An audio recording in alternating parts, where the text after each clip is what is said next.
In his book Blitzed, the German author Norman Ohler writes how the Nazis used many different drugs to fuel their campaigns in World War II, most notably cocaine, heroin, crystal meth, and various painkillers. In this video, we're gonna talk about Nazis on drugs. What drugs did the Nazis use in World War II? Because it's good to know not only the history of it, but also the physiology and, what happens when you do take these drugs.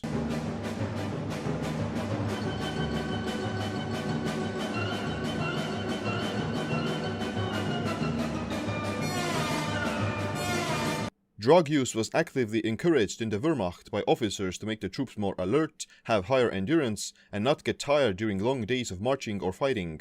Norman Ohler writes, "Soldiers were awake for days, marching without stopping, which wouldn't have happened if it weren't for crystal meth." Hitler himself and many other Nazi party leaders were using different drugs for their health conditions and to create a sense of euphoria. History records suggest that Hitler suffered from irritable bowel syndrome, coronary sclerosis, Parkinson's disease, syphilis, and tinnitus, including other diseases. He started using amphetamine after 1937 and became addicted to it in 1942. Hitler's personal doctor, Dr. Morell, gave him daily injections of methamphetamine until his death in 1945. Other drugs he took included opiates, cocaine, and barbiturates that all have effects on the central nervous system. Dr. Morell's personal records claim he gave Hitler up to 800 injections over the 9 years they worked together. In July of '43, he had a decisive meeting with Mussolini because Mussolini wanted to leave with Italy the evil Axis. He wanted to leave, and Hitler was very depressed about that. And Morell, on that day in July, for the first time used a drug called Eucodal, which is a half-synthetic opiate, an opioid, a pharmacological cousin of heroin, you could say, but with a much stronger euphoric momentum to it. And after a good shot of Eucodal, you feel extremely good. And this is exactly what happened to Hitler. And there's reports from that meeting with Mussolini where he just didn't stop talking and was in such a euphoric mood that he easily convinced Mussolini to stay on board. So when did the Nazis start using drugs?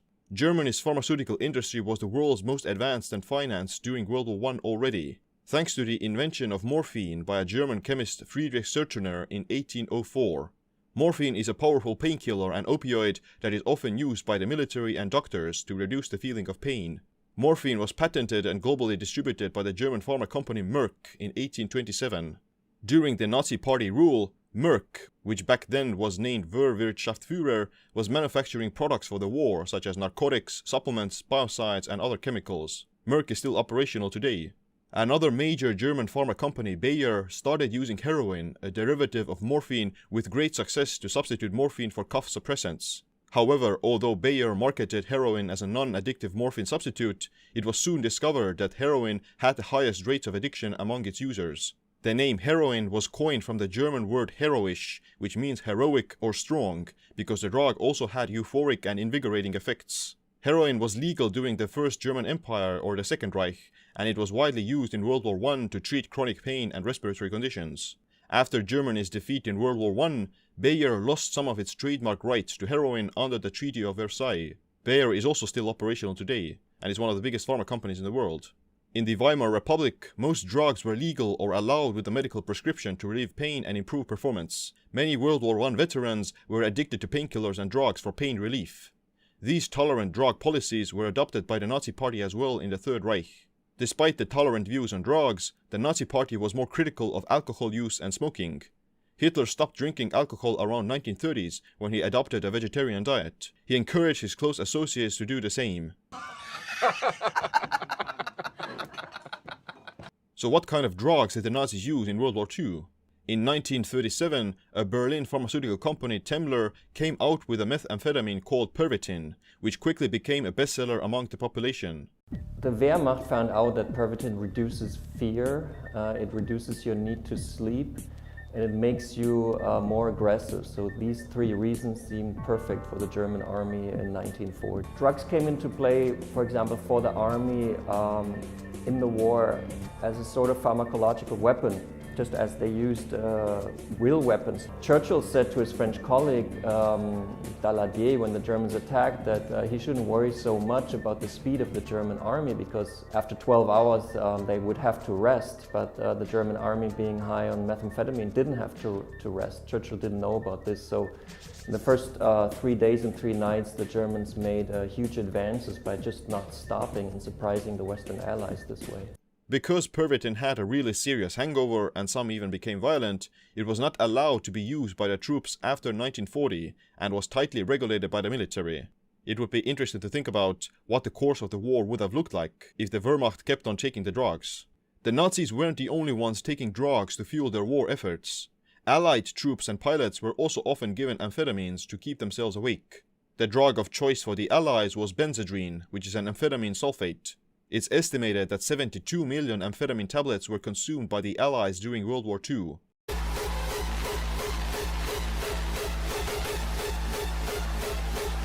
In the US, methamphetamine is classified as a Schedule II drug, which means it has a very high rate of abuse and addiction.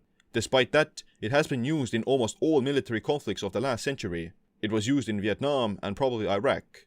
Even Syrian jihadist fighters are reported to be using a drug called Captagon, which is another amphetamine that provides energy and euphoria, making you not care about pain or death. Japanese kamikaze suicide bombers in World War II also took methamphetamine, known as storming tablets, before their runs. Both meth and cocaine increase 2 neurotransmitters in the brain, serotonin and dopamine. This increases the person's motivation, energy levels, and puts them into euphoria. Other effects include higher physical activity, decreased appetite, faster breathing, elevated blood pressure, and irregular heartbeat.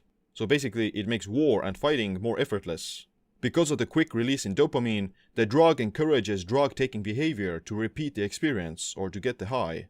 Long-term use of methamphetamine increases the risk of infections, weight loss, severe dental problems, which is called meth mouth, anxiety, memory loss, sleeping problems, violence, paranoia, hallucinations, and impaired judgment. Some of these changes may reverse after stopping the drug use for a year, but other changes are permanent. A recent 2015 study discovered that people who have used methamphetamine even once have an increased risk of developing Parkinson's disease. When the Allies bombed the Tremler pharmaceutical factory in Berlin in 1945, the Nazis and Hitler's drug consumption came to a sudden halt.